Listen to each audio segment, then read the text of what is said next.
And we're live. I mean, listen, one thing about doing a live without fail, there's always going to be something that pops up to make you think, is this going to happen? But guess what?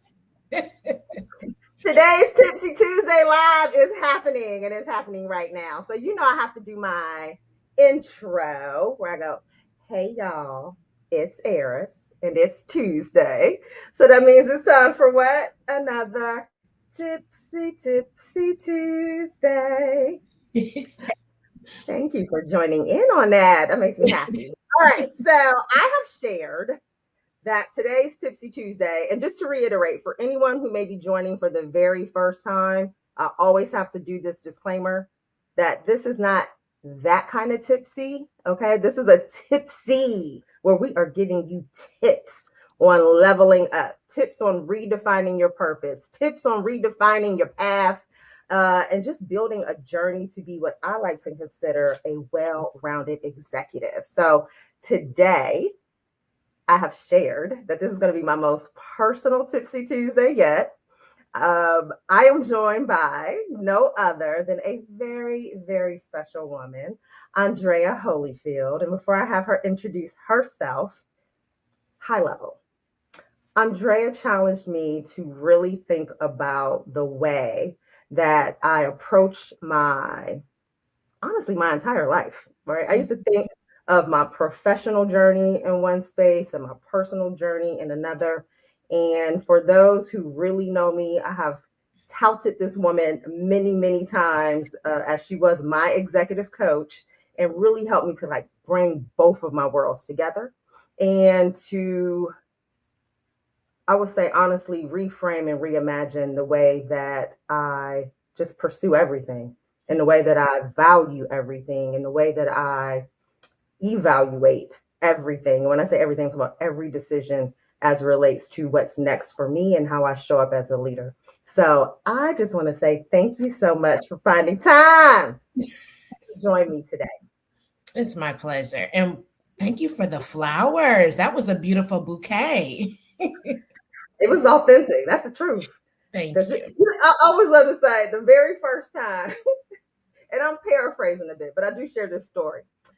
When I reached out to you to work with you. I wonder if you're going to say what I think you're going to say. Go ahead. And I was in a place, y'all. I was leading an agency where sometimes I had to roll up my gloves. They wanted to make me just be out of character. And I just was thinking well, maybe it's me as a leader, maybe I need to do something differently as a leader, as this executive director. And reached out to Andrea. In the very first session, you essentially said to me, okay, so you want to pay me so that you can go back and basically tell other grown people how to show up and be professionals and lead this, or do you want me to work with you to really determine what it is that you want, where you have strengths, what your vision is, where you're trying to go with your career, even beyond where you are today? And you basically said there's no judgment either way. I just want to make sure I'm clear. I just want to know what I'm signing up for. Just what are we doing? Oh, yeah. I can't be worried about these grown people over here. Let me focus on myself. Yeah. And then that's where it all began. So again, those flowers are well deserved because a lot of, I think, where I'm at and how I think about things would be very different had it not been working for you. So with that, Andrea, please tell us who you are. Give us a little background. What is it that you do? What's left to say? That was beautiful. So formally, I am a career strategist, and I've worked across the gamut of what career looks like. I've worked in early career development in colleges and higher education. I've worked in corporate outplacement, corporate leadership development. Personal practice as an executive coach. My through line, I think, is helping professionals gain more or less of what they want, because it's not always more. It could also be less, because we've talked a lot about less, or we're not going to do that right, in this season. Another thing, another part of our introductory conversation, I don't know if you remember this, Eris, but as I was digging deeper, you said to me, I just really want to be in a place where I can help more people. Like I want to make a bigger impact in helping people. Do you remember that? I And I do. said, I'm going to give you a list of volunteer organizations because you're not going to pay me thousands of dollars to help people. Like that's not what this is about, right? So getting really clear on what that meant to you, I think was the foundation of the work. And that's the work that I love to do with people. So I'm gonna give you a list of all these organizations you can go join because we're not here to talk about. All right. So you said something that I'm already starting with my notes, where you said I help you understand how you're going to gain more or less. Yep. And I love that because I feel like that is really the foundation for me of this conversation. Um, it's Women's History Month. And so I've been thinking about, all these kind of things as it relates to women, and we've made so much progress. But at the same time, we're still facing a lot of the same challenges and barriers that we started out with. It just looks different. Yeah. And even though I say women, a lot of what we deal with also impacts men. It's cutting across this new generation that's coming into the workforce. We've got boomers coming up. I mean, so there's just so many dynamics. Yes. And the more and the less, and this is where we're asked, it's like we have so much more, we're expected to do so much more, and people are feeling burnt out. Yep. They are feeling checked out. They're feeling pushed out. And it's just this really crazy state of affairs within the workforce. And even as people are thinking about their careers and their professional journeys. Yeah. And so let's start with that. And then I want to look at these three different verticals around advancement, access, and authority to Yeah. kind of redefine what that looks like. But, why do you think we're at this state? And I would love to know if others feel like they're at this state too, where burnout is real, feeling pushed out is real, feeling like they're not as valued is real. Why is that the case if we're having so much more access? It's the patriarchy. No, no, seriously. In we have to remember that Western work culture was not really designed with women in mind. So we're going to start with women in work, right? It was designed with the understanding that men were coming into work and there was a whole support system at home that was taking care of things so that there was this balance. They just really needed to focus on showing up as executives in this space. And so when we entered into this system, there wasn't an answer for the support system. Like who was at home then for us as we entered the system? And so there's the lack of support, understanding that career is just one piece of the pie for the whole person. There's this lack of support. And then there's this idea of anytime you integrate systems, are you bringing yourself or are you copying the existing majority? And so not only do we have to come in and do work, we had to come in and take the stuff that comes with trying to be something that many of us are not inherently. So we have the systemic piece that's an issue. And then there's the idea that for a lot of us, we think advancement means doing more. We think that it's more stuff instead of more impact. And impact and responsibility are not the same. And so if we're approaching this like I want to advance, so I need to do more, then that creates a huge issue for us. Yeah, I do not disagree with that. And I think, well, then, I said I was going to have you pick where we start, but I'm like, Yeah. I feel like we start with advancement. Go. Okay. Because I go back to the burnout and just feeling like disengaged and all of those things that I hear over and over as I'm talking to my peers and just kind of observing other professionals. one of the things that I have really valued as a result of the work that we did together is that I have been able to redefine for myself after 20 years of Mhm. grinding what advancement really looks like or means. And I'll give an example. Okay. Currently, in my 9 to 5, I'm in a senior vice president role.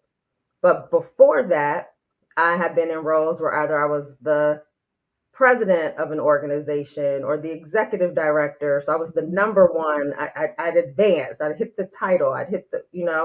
And now I Mhm. have, from a title perspective, I took a step back. Is she advancing?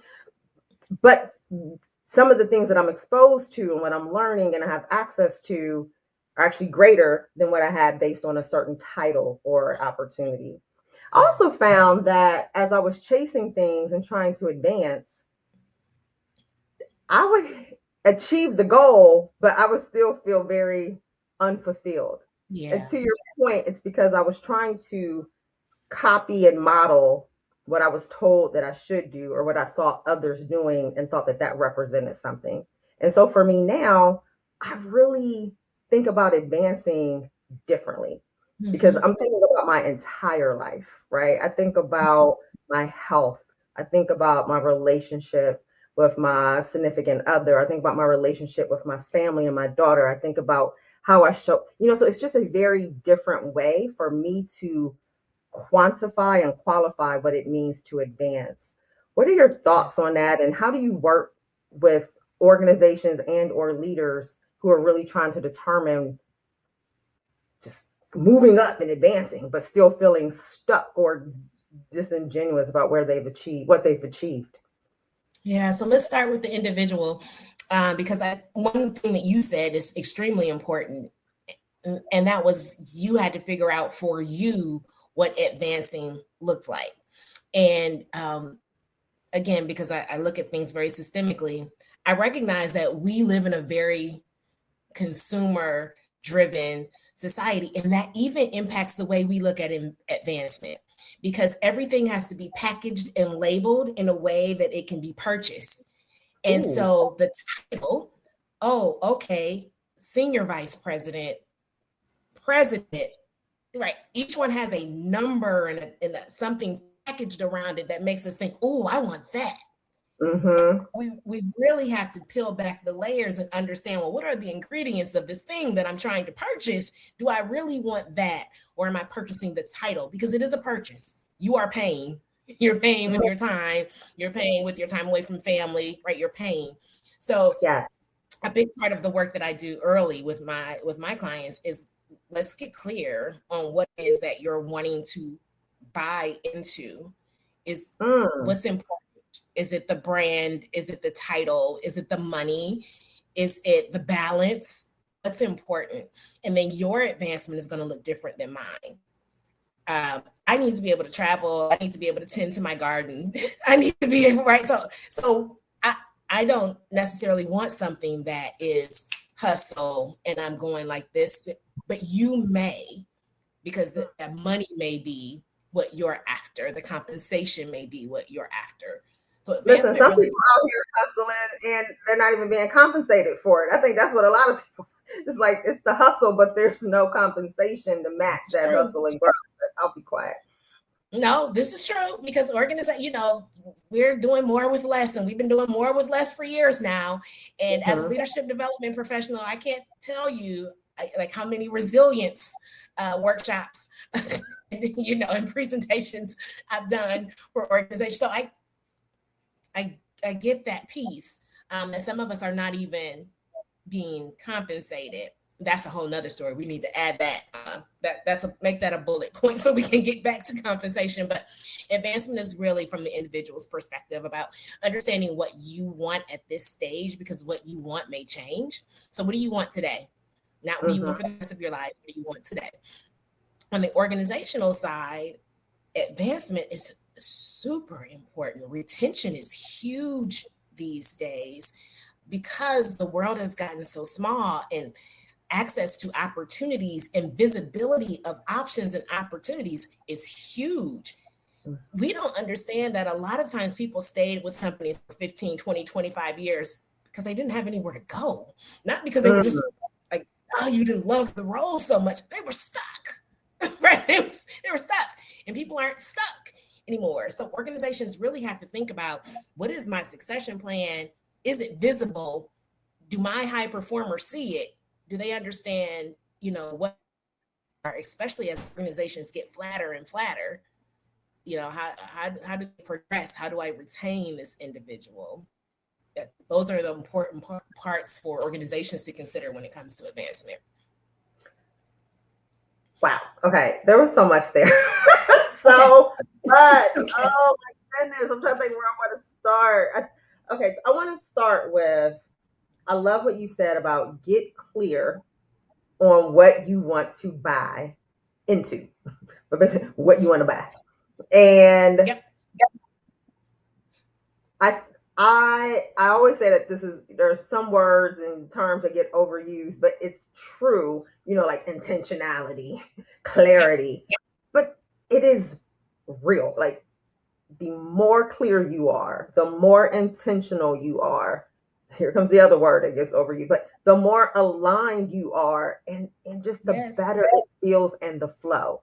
And so when I think about the buy into part, I feel we're coming to a place in a stage where what we were traditionally told to buy into, we are beginning to see more and more people kind of push back or challenge. Like, is this really what I want to buy into? That I have to work for 40 years of my life at this high intense pace to retire when I'm at the latter, years of my life, or that we change up what was a traditional kind of hierarchy or patriarchy, and now my children are being essentially raised by schools and nannies and extracurricular sports, and I'm spending 80 hours. So it's just all these things. And Yep. as I look at, you and I both have our moms to young ladies who are, and early in their adulthood at this point. I don't know if I see from some of this next generation those same kind of values or traditions or norms that they want to buy into, right? And so I would imagine for companies and organizations, some of that has to be trickling into like even their culture and just their whole staffing plan. So I love that piece about what do you want to buy into, and letting everyone know that whatever it is that they want to buy into, It's it's purpose. okay. You don't have to have the degrees. You don't have to have the seven figure, six figure, I don't know, whatever it is. It's how do you just buy into a life that is purposeful and peaceful and meaningful? Yeah. Yeah. This weekend, I'll share this story with you really quickly. This weekend, I went to a winery here in Georgia, in Dahlonega. I ran into a woman, because you know me, I never meet a stranger. And I ran into a woman who had been with her company for 35 years. And she talked to me about how she raised her children with this company, and how her daughter now will make comments about her getting up from the dinner table to go work, or they're having a movie night and she was working. She had her laptop, like she was working, but she had to do that to put bread on the table and to provide this lifestyle for her daughter. And her daughter is now a stay-at-home mom, and she grows organic food, and she writes like she went the exact opposite, and she was like, did I fail her? Did I do something wrong? Because I thought that I was creating this life and that she would look at me and want to be just like mom. And her daughter looks at her and says, like, I remember the sacrifices that you made, because we made them. It wasn't just you making them, it was me. Right. And that was very powerful when she shared that with me. Um, and I encouraged her not to regret the decisions that she made, because she was making the decisions that she had to make at that time. But At there that is this time. reality that, yep, at that time. But when you're a parent, there is the reality that everyone's living your career with you. Mm, that's another good one. Everyone is living your career with you. Yeah. Mm, absolutely. And I kind of touched on this earlier. I said, I became a mom. I was young, and Mhm. what I knew for certain was that I didn't want to be a stereotype, like, oh, she got this young, you had this baby young Yep. out of wedlock. Look at her. She's going to be on her way to living off the system, whatever, all the things. Yep. And so I wanted to make sure that I debunked as a, I'm getting all the degrees, I'm doing all the fellowships, I'm going after every title. And so it was two-part, the drive to make sure I didn't represent this stereotype, but it was also, to your point, like, I had a major responsibility. And so a lot of the decisions that I made, it was not from a place of like clarity or intentionality or even thinking holistically. It was survival, right? And Yes. so Yeah. now that my daughter is grown and she's her own person, and here I am, and I'm at a certain level in my career and profession, it's no longer survival mode. Yeah. And it's I want to thrive, and to your point, I want to give back, and I want to have a bigger impact. And so I really value what you shared earlier about, like, at that moment in time, like, Mhm. that's what it is, what you want or what you're going through. It's just a constant reminder. Everything is the only what is it? The only constant is change. Change. Yes, Right? ma'am. The only Hmm. constant is change. And so for people who always see the end of what they think they want to advance to or what they think they want to achieve, you can't skip all the things in the middle or the journey. And that's Oh, the part that I want to see us also share more of. When we talk about yeah. resilience, it is hard. Excellence Yeah. is exhausting. That's one of my excellence is exhausting. And getting to these like pinnacles or whatever it is you want to achieve, it really does require a level of resiliency. So I love everything that you shared there. As we kind of close out this segment about advancement and advancing, what would be just some wrap up summary nuggets or tips that you would have for anyone who's listening as they think about advancing in their career or personal journey, or even supporting advancement within their organizations? I would say consult your inner child.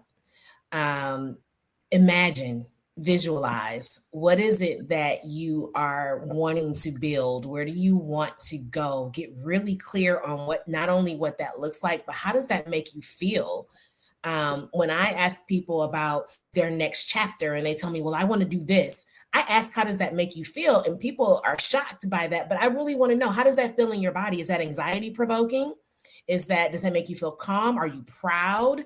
Are you stressed? Just the feeling of that. Use that intuition, that imagination, like use that muscle, and then get really clear on if that's the direction that you want to go. If that's the direction that you want to go, continue in that space of imagination and show up like that today. You don't have to wait until you're there to show up in that way.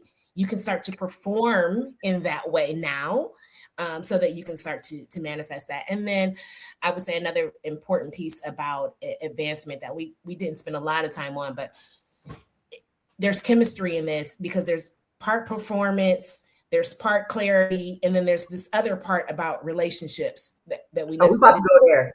Okay. Right. We're about to go Because there. that's the other part. You're not going to get there by yourself. That's So right. making sure that you have the relationships to help you. Oh my. Okay. So two things real fast here. Okay. Okay. What my best friend, I don't know if she's on. Hey, Alexis. She often brings up. So one of the, and I don't know what your model is like now, but when we work together, you literally made me go through this exercise where I had to like visualize the perfect day. I still have my perfect day Do of visualization. you? Wow. And even as I look back at it today, it is still like the perfect day for me. And I start to see even elements of it. It's not all there, but they're there in different ways in my life. And so my best friend sometimes she'll bring it up, like, remember you did that perfect day exercise? I'm like, girl, I visualized it, I visualized it, I visualized it. And there is real power Absolutely. in visualizing what it is that you want to achieve or see or experience, because if you're not visualizing it, like, it's not conscious, it's not front and center, and sometimes it's even hard to visualize what you want when you're in a space, right? And Yes. so that's why it's so important to work through whatever it is that you need to work through and get out of your system and out of your psyche and your energy, because you can't even think about the beauty and the good and the bold because you're so, you're so far down. So I think it's so important to do that. And then the other thing you brought up, I do this every day. And one of my good girlfriends from college, I don't know, hey Rhonda, she's like, how do you want to feel today? Yeah. How do Yes. you want to feel today? Every morning I ask myself, Eris, how are you feeling right now? How do you want to feel today? Because when I think about how I want to feel today, it gives me that connection to trying to make sure that the things that I do that day or how I respond to things that day come back to how I'm trying to feel. So if today I want to feel powerful and athletic, well, I'm not sitting around That's on the right. couch. I'm taking my classes. I'm on my walk. I'm on my, right. If I want to feel uh, elevated and enlightened, then I'm making sure that I'm doing. So it is really, I think, important to think about how you want to feel every single day and to really go through those visualization exercises. And those are things that I picked up from you. And I just love that you brought that back up because it made a difference for me. So, all I right. love that. So that's advancing. Define it based on your terms, figure out Yeah. what you want to buy and buy into, um, and be okay with Yes. whatever it looks like and means for you at that moment. That's right. And keeping in mind that you cannot do it on your own, which leads me to access. Yeah. Um, because in order to move up, you've got to be given the opportunity to do so if you're looking at things in like the traditional sense, but even if it's non-traditional, right? I mean, you got to have access to a gym if advancing for you is getting your health and wellness together. You got That's to have right. access to some online dating app if it's to meet the man of your dreams. I don't know what. That's right. That's right. But everything requires access. And so I like to use this analogy because we talk a lot about how hard it is for women, people of color, people from certain socioeconomic backgrounds to be able to get access to tables and seats of power and influence. Yeah. And when I say, yes, there are systems, there are practices, there are biases, but think about it like this.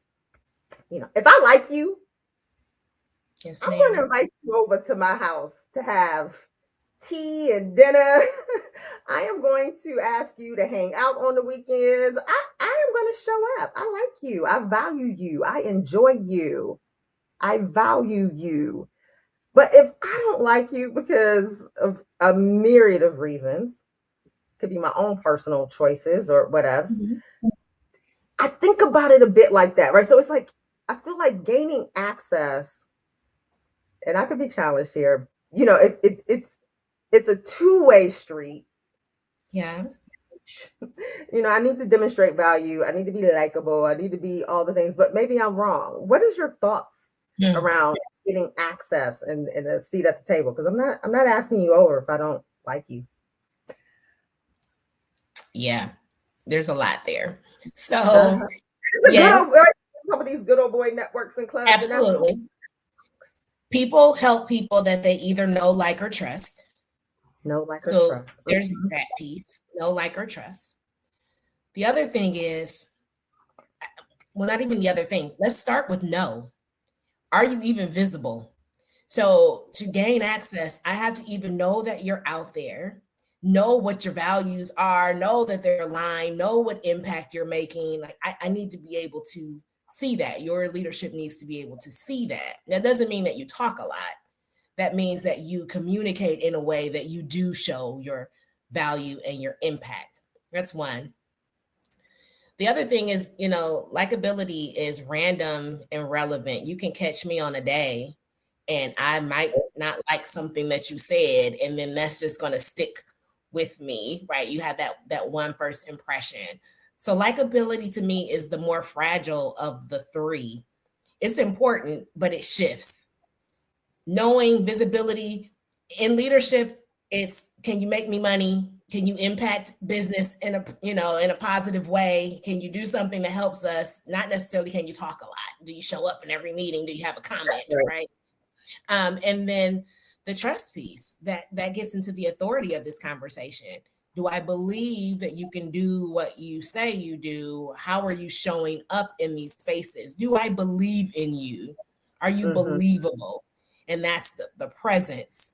And so I always look at those three things when I talk to professionals. Who is it? Who are the people that we're talking about? And then do they know, have you given them an opportunity to know, like, or trust you? I like that. So, even just starting with the who is it? Right? I think sometimes we are trying to get seats at tables or be around certain networks. And it's like, that's not even the right room for you to be in based That's on right. what it is that you said you want to achieve or accomplish. And, I think about time being so finite, Yeah. and living in a world and a society now, we have so many different things that are happening and you Yep. can't be everywhere. You can't be amongst everyone.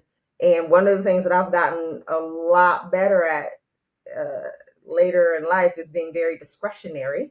Mm, And it's because I want to make sure that the little bit of energy and time that I do have, that it's going into the rooms, the networks, the circles where I know I need to be, yeah. because I'm now clear about what it is that I'm trying to achieve, accomplish, There or we feel go. in my life. Right. And so Mhm. there's no need for me to come to the happy hour. I don't drink. um, I don't want to do, I don't want to wear myself down. I'm going to sit there. I could have been, doing other things. And so, not that I can't have fun. I'd like to have fun, but it's making sure that you're moving in alignment, um, understanding where it is that you're trying to go. So I appreciate that. So it's the know, like, trust. Mhm. And that's where you bring back that value. And something else you touched on, I think is so critical, especially for women, anyone, but I'm focusing on Mhm. women here, is that tie back to revenue, bottom line, margins, profitability. We've been hearing about so many women, Black women, who've been pushed out of jobs, just in the last year alone, was over 600,000. Yeah. And oftentimes, when you look at a lot of the roles that we've been in traditionally, they're not necessarily tied back to Mhm. profit, revenue, margins, right? And so that makes you even more vulnerable. And I think one of the things that we have to do is get even more comfortable and kind of throw our elbows a bit to get information and access to networks that allow us to increase those skill sets. Absolutely. Just because you're in the room, it doesn't mean you're having the important conversation. It doesn't mean that you have the proximity to decisions that are being made, impactful decisions. And so we fail. And I've been guilty of this as well. You're thinking, okay, well, I've integrated this space. I'm here. I'm doing my job. My head is down. I'm performing, but I'm doing the job and not paying attention to how the job impacts the larger business. And when we get ready to start cutting roles, the first roles that are cut are the roles that don't have that direct impact. If I can do Yeah, without you and still bonus, then I'm going to cut you and keep my bonus. Like that. That's the way business runs. So yes, absolutely thinking about the proximity to the right individuals. yeah, I think that is certainly, a common mistake that we make. Uh, what do we think about this whole, I mean, the likability piece? Mhm. Because, oh my goodness, I'm just going to say it. I mean, some of us may have dispositions that may not cut across traditional Yes. norms or standards or acceptance. You know where I'm going with this. And so, I mean, Yeah. are there suggestions? Are there tips to make yourself more likable? I mean, and is that good or bad? I mean, you can still be yourself and Yep. work on some things. Yeah, self awareness is important. Being aware of how you show up and what you say and how you interact with others is important. I think less of but can you get along? Because Mm, how many yes. times have you worked with someone? You know what I mean? How many times have you worked with someone and you're like, yeah, he's a little different, but that boy can, A, B, and C, right? Like he can perform, he can do the job. Yeah, I don't necessarily want to get caught with him by myself in the coffee in the break room for too long because he's going to talk to me crazy. Right? But he can do his job. And so that's what I mean by, can you show your value? Do I trust you to do what you need to do in this space? And can I get along with you well enough to allow you to do that? And so you being aware of how you're getting along with others. And there are cues that you can take back to your coach. You can tell me, what happened in this conversation and what happened in this room and after a little while, we can start to dissect that and I can give you some advice on maybe how you answer a question a little bit differently or don't answer the question at all. Maybe you don't have to answer every question, so there are things. But to me, it's, what value do you bring? What value do you bring? Another one of my, she's a good girlfriend today, but she was my manager probably about 15 years ago. And I was brand new. I was a deputy director. And probably about 2 weeks into the role or a month, I don't know, it was very new. I had to do the performance evaluations on all the staff. I didn't know these people. 2 weeks. And so I was sitting here reviewing performance evaluations and I'm going through the process. And we had a team, maybe about 30, 40 staff. And finally, I give her, my completed evaluations. And she said to me, why you give Andrea 8 or whatever it was? And I was like, I like Andrea. So I was like, I like him. But I had really nothing to base it off of. And she threw them back at me and she said, I don't care if you like Andrea. Do you value Andrea? Wow. And that literally changed the way that I thought about my teams, organizations that I join, committees, that anything that I'm kind of giving my time or attention or investing in. Do I value that person? Do I value this organization? It's very different from liking something and finding value in something or someone. I had that lesson taught to me very, very early. I was in high school and I had a mentor through trio programs because I'm first generation. I'm all the things. And I was in Upward Bound.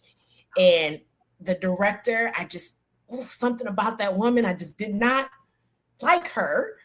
And she pulled me to the side, Black woman, and she said, I know you don't like me. You don't have to like me. You need me. I'm 15.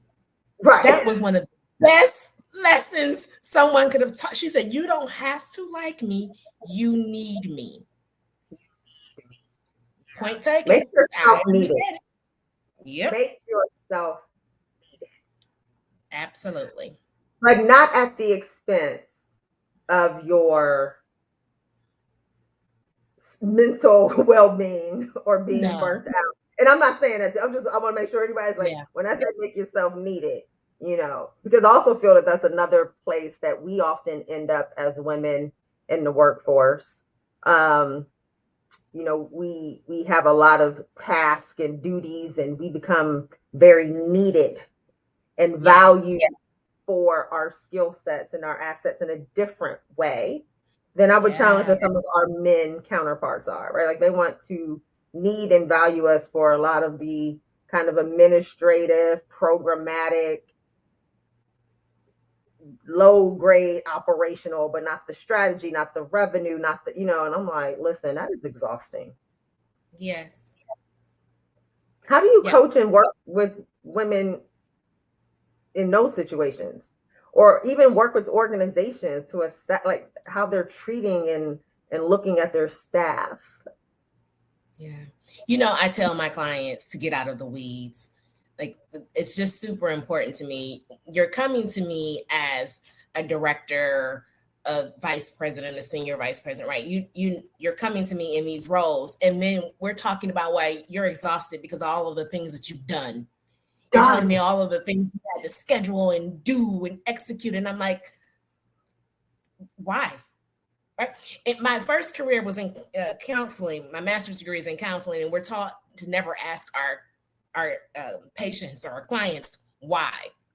I'm a coach now, and I ask why all the time. Why? Why are you tired? Why did you do that? Why don't you have people for that? What is that? That doesn't make sense. And so, yes, get out of the weeds. Stop learn delegation, learn how to assign, learn how to come forward and say, my team is working on, not I did.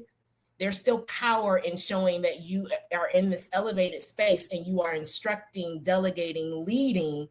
You should not be in the space of I'm doing all of the time. And that's a mind shift, because we were taught, especially, I'm going to speak, we've been talking about women, I'm going to speak about Black women. We've been taught we have to work twice as hard, and hard work equals advancement. And those were the two biggest lies that we could have ever been taught. It came from a loving place, but they were lies. Hard work gets you recognized for that work and your ability to do that. Work. And more work. Absolutely. Absolutely. And so stepping out of that and seeing yourself as a visionary and a leader instead of a doer, it's a mindset shift that then you can incorporate into your work. It's so hard. No. Worker bees, right? That title, that term. Oh, she's a worker bee. There's two things I don't want to be. I don't want to be a worker bee. And somebody gonna clutch their pearls when I say, and I don't want to be a strong Black woman. Yeah. Okay, I'm not. Today's tip. Throw that title away. I'm done with it. Okay. Goodness, I'm a woman. That's right. I'm Black, and there are times when I can be strong, but most times I'm not. I'm human. You understand? Help me. Give me some support. Give me some structure. Right. I can't figure it out. I'm tired, y'all. It was so funny. We're trying to determine, somebody was asking me something as basic as like a restaurant the other day, and I was like, I can't even think of I don't care. I just, wherever we end up is where we go end up, and I can't say nothing because I have nothing to add to this. But and the other piece of this, Eris, is being able to let some balls drop. Those are earlier conversations. I know you and I have come a long way, but those were earlier conversations because you are, or at that time, you were a perfectionist, and you're like, I'd rather just do it than assign it, and then it's done wrong, and then I have to come back and correct or explain. But what we're doing when we're in that mode, because I have done it with my children, they'll clean up, and then I come behind them and clean it up the right way. Well, they pretty quickly learn that, okay, well, mom is going to do it anyway, so let me half do this so I can move on about my day. And we do that a lot in work as well, where we'll just do it to prevent ourselves from having to instruct and correct others. But that ends up biting us in the end. That is so true. Oh my goodness. So okay. So my mom is here. Hi, Grace. I love you. She's always 10 toes down. So I'm glad you can relate to what we're talking about, and that you are going to start asking yourself every day, Grace, how you want to feel. And I think everyone should do that.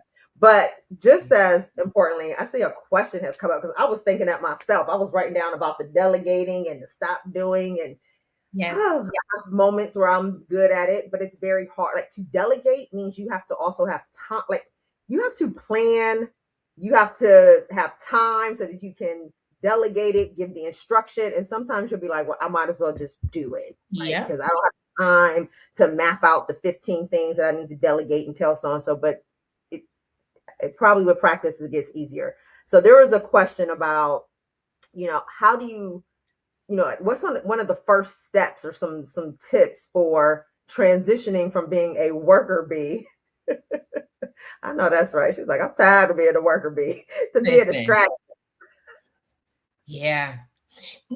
I would say one of the first steps is recognizing the system that you're operating in. What are the supports that you actually have? Is that in your people? Is there a team? Is there an intern? Like, where do you have some support? And then strategically, how do you delegate some of your doing to that support? And that's going to change based on the environment. The reality is I talk to people every day that tell me, well, I don't have an assistant or I don't have someone. And so then we look into, okay, well, what's the technology that we can utilize, or how do we gain some of that? So it's recognizing what currently exists, and then where are you willing to hand some of that work off. I would say that will be a first step. Yeah, and I would say for myself, believe you me, it does depend on the season that I'm Yeah. in. And to your point, the resources that I have available or don't have available.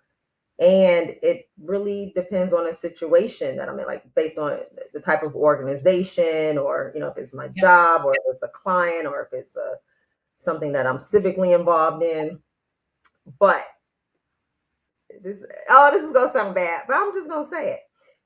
Yeah. One way to elevate from being a worker bee to a strategist, you find worker bees that you like, know, and trust, Mm-hmm. and you have them do the worker bee deliverables so that you can be in a different state. And so, place and state. And so, I think about some amazing women who have supported me along the journey, and or teams who they get the work done. To your point, you're like, whew, I know I can trust Andrea. If I get that to her, it's going to get Yes. handled. And Mm-hmm. when I have those people, you better believe I take care of those people because I know what it's like. So one is, to your point, it's like identifying the resources you have. And Yeah. something else that I've been doing, because I'm in a pretty flat organization currently from my 9 to 5, is the way that I obsess. First of all, it's probably overly obsessed, but how I manage my time and bucket out my schedule so that Love that. I'm not always in worker bee mode. Because yes, y'all, I Mm-hmm. still work even as a senior vice president, but that I will have Mm-hmm. certain days or blocks where I'm just knocking out all of the administrative things that have to get done. And then I can have days where I can sit back, or blocks where I can think more strategically. And then I pull people in because I want them to understand I'm working on strategy, and I need someone from communications, and I need someone from policy, and I need someone from That's right. operations. And I'm trying to create so that they understand, like, oh, wow, this is a cross-functional, cross-developmental. And so I build out that experience to be in a Yeah. strategic mindset, in a strategic mode. Um, so yes, one, find someone like, and trust that can take some things off your plate, even if it's Chat GPT. That's another one. You better use these Yeah. AI That's what tools. I say. Use your technology. Yeah. Yeah, use technology. It will work for you. And I Mm-hmm. think that this is a great segue into kind of like the last part of this conversation, which is authority. You know, Mm-hmm. um, twofold. I look at this like you can be an authority based Mm-hmm. on your credibility and all the things that you've built up, that say you are knowledgeable and well versed in something. And so that's one thing. And then the other Mm-hmm. is where many of us find ourselves, or many professionals, is having titles or positions, but having no authority to go along with it. And to your point, right? It's like you've proven yourself as a worker, you've proven yourself as someone who can deliver, but yet you have no decision rights, you have no authorization to inform where resources go or who's hired, fired, etc. So I would love to just kind of hear a little bit of your perspective and take on that. And do you deal with clients who have to navigate that? Oh, absolutely. Because a lot of us assign, as I was talking about what you buy, a lot of us assign authority to a title. we imagine that I can't wait until I get into this space so that I can have the authority. But Yeah. you bring the authority. The authority is in you, it's in your presence, it's in the trust and the credibility, to your point. And so if we're waiting, patiently waiting to be given authority, we may be waiting. We may be sitting there for a little while, right? That's so And funny though. I love that. It's like I can't wait until I get. It's like when you're a little kid and little you're like, kid, yes. and then you grow up. You're like, oh, adulting is take it back. Listen, I can't wait till I grow up so I can do whatever I want to do. I still am not that grown. I still can't do whatever I want to do, right? But some quick thoughts, because I know we're getting close. When I think about giving myself authority, or when I talk to my client about how you start to give yourself authority, some of that starts with the language that you use. I see a lot of my clients that use helper language and not language of authority. I look at their tangibles, their resumes, and their LinkedIn, and it's all this helping. I help, I support, I assist, in these roles where you need to stand up with authority and say that I lead and I guide, and your language gives authority or signals authority in many ways. And so just even being cognizant of how you speak about the work that you do and how you show up for the team is one simple way that you can start to claim some authority. I love that. How you show up, your language. Yeah. And I want to go back to that executive presence is something that we hear a lot about. And, Yeah. Some days I challenge, what does that mean? Because Yeah. traditionally executive presence, looks a certain way within the Western world. But at the end of the day, regardless of how you look, having that confidence, having that assertion, being, clear and articulate, that is still a level of presence that no one can take away from you. And so there's that piece. Are there ways to have conversations with leadership or others within an organization if you find yourself in a role, but you do not feel that you have the authority that you need to be impactful? I know that's not a real word, but we use it, impactful, or to drive the kind of results or to support the decisions that you think are best. Like, how would you approach that conversation? I always say shift from reporting to recommending. And what I mean by that is study your business, understand your business, and understand how the work you're doing impacts your business. And stop telling me what's happening, but then share with, this is what's happening. This is what I recommend. This is the goal of that, right? It's a more comprehensive conversation. It ties it back to the business. It always comes back to the business. But if you're just telling me what's happening, you're reporting, that's worker bee mode. And so the shift is, let me show you how this work is impacting, and I'm intelligent and I'm strategic enough to see the impact of the work. And that starts to pull you into strategy and trusted advisor. I have nothing. That is excellent. No, no, I was like, that is so excellent because I have sat. I hope you all. I hope people just digested what you just said.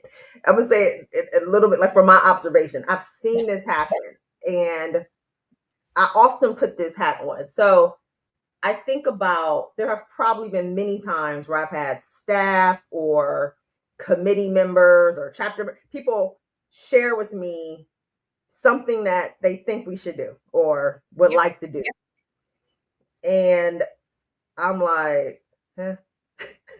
Because it's not what they're saying, it's how they're saying it. Like they're reporting it, they're calling out what a problem is, or with no solution, or they're just sharing what they've observed, or they're reporting up and out, but not tying it back to like a real impact or a path forward that's going to be for the greater good. I've sat in rooms with CEOs where I've seen staff present to them things that they want to do or direct. And I'm like, oh my God, why did you just present it like that? I know this is about to be shot down. And guess what? It's shot down. It was. Because we're not, the information is not being presented in a way that brings it back to impact, that brings it back to the bottom line, that is solution oriented and forward. So Absolutely. I will probably always remember this going forward, to recommend, not report. And you would actually be very surprised at how much support and buy-in you might start to achieve when you consistently can do it in that manner. I'm And like, the I don't first want part no of that is huh. the first part is studying the business and Studying the and knowing the business, business study the so that those leadership. That's right. recommendations actually make sense, right? If more people study their business, the people that are coming to me when they're laid off or when, like, you would see that coming if you're studying the business, if you understand the cycles, if you, right? But we just disconnect and we do our job with our head down. But Yes. we really need to understand more holistically the word. We really, really do. I mean, honestly, if there's something that I've learned most recently being in the field, the industry that I'm in now, I spent so many years in the public sector, and kind of how we measured impact, what drove us to perform or deliver. When I say it's so different from the private sector, I mean it is night and day. Yeah. And I actually, good, better, and different, at least I'm very clear. It's about profit. And I think so many of us have this expectation that in the private sector, oh, they need to be doing more for good. And sure, maybe. But when you understand the business and what the bottom line, the overall goal of a company is not to show up and do the good. It Right. is to make money. Mhm. It actually is like, okay, well, at least I know where you stand. You get some of these other, the nonprofit, like it's so many different things. It can feel good, is all that, but it's studying the business, knowing the industry, knowing the organization. And I said, studying your manager or leadership to Yeah. understand how they respond and receive things. Again, it's not about us. We got to be likable. We have to be trustworthy, and they need to know us, right? So they can Yeah. find value in what we're putting forward. Oh my God, so good. Okay. So we're at the last 4 minutes. Yeah. I Wow. How did an know. hour fly? It goes so fast.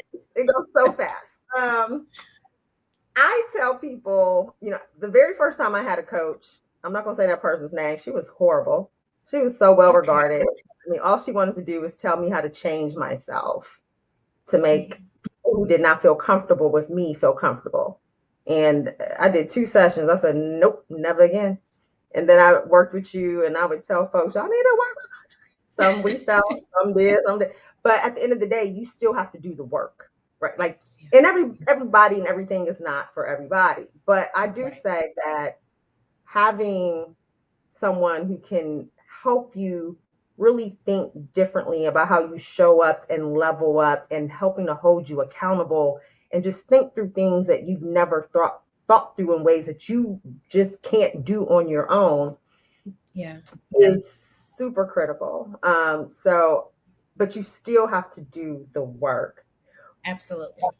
What would you recommend to, as we close out, for anyone who is looking to apply these nuggets? And thank y'all for the comments that are clearly resonating, right? Like, how do you move? People hear this and it's like, well, what do I do now that I logged off, right? What's next? Besides contact you to hire Yeah. you as I their, think it can be number like, one, number one, reach out. Let's get a session. Right. Like,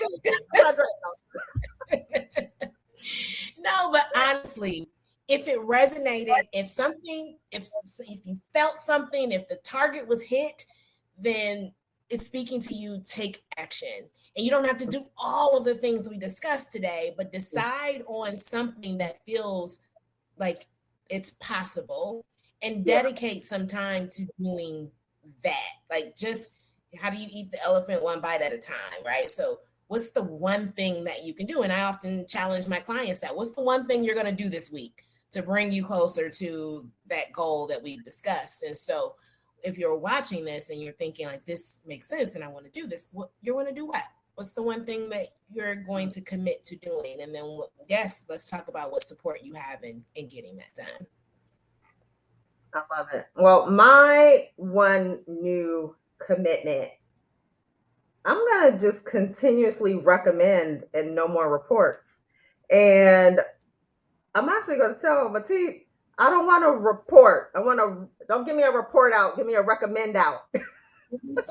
Yes. Like, Give me recommend something out. I I want can a work with. weekly recommendation report ish. But yeah, that's really great. So all right, we are down to the last 20 seconds. I try to keep it within the hour. Andrea, thank you so much for joining me on my Absolutely. Tipsy Tuesday live as we continue to celebrate Women's History Month and just all the things of being amazing women. All right, see y'all next month. Thanks, Bye. Eris. Thank you.